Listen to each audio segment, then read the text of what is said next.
អរុនសុស្ដីកូនមានម្ដាយកូនមានទឹក10កូនមានទឹក100កូនមានគីឡូកូនមានស្ទឹងមានជ័យថ្ងៃនេះគឺជាថ្ងៃប្រហោះទី1ខែ1ឆ្នាំ2026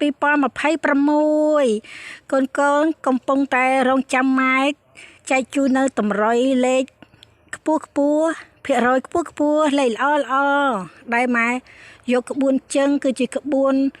គេប្រើប្រាស់ជាយូរលង់ណាស់មកហើយក្នុងការគណនាលេខព្រោះក្បួនហ្នឹងមានភាពល្អិតល្អន់ហើយទៀងទាត់ទៅស្មើដោយសម័យការគណិតវិទ្យាសម័យការគីមីវិទ្យាចឹងកូនចាហើយកូនដែលមានលុយតិចតួចលុះត្រាតែចាក់ទៅលេខអត់ដេកផ្លូវបានចំណេញច្រើនបើលុយយើងតិចហើយ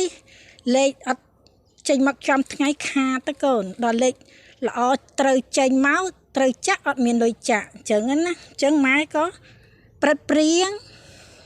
ផ្ទៀងផ្ទាត់ល្អិតល្អន់មកចត់ដិតដល់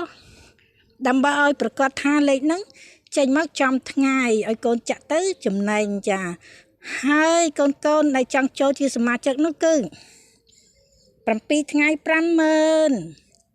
15ថ្ងៃ80000មួយខែពេញបឹបគឺ150,000ណាកូនមានឆ្អិនឆ្អៅហើយឃើញវីដេអូម៉ែហើយកុំភ្លេចជួយ like ជួយ share ផងដើម្បីឲ្យម៉ែមាន power point ក្នុងការធ្វើលេខល្អចែកជូនកូនជារៀងរាល់ថ្ងៃកូនដែលចង់បានលេខចុចមេដៃឬក៏ពាក្យសុំលេខមកម៉ែផ្ញើលេខទៅឲ្យកូនហើយឲ្យម៉ែសប្បាយចិត្តប្រលឹងហោះស៊ីប្រលិតពេលព្រឹកព្រលឹមណាកូនពៅប្រលឹងចាជូនពរឲ្យលុយចូលងាយស្រួលច្រើនគ្រប់គ្នាលុយរត់ចូលកង់គ្រប់ម៉ោងគ្រប់ទីកន្លែងទៅដើរលេងគេងឬក៏ទៅណាក៏ដោយលុយចូលរហូតគ្រប់គ្នាហេងបាយបាយ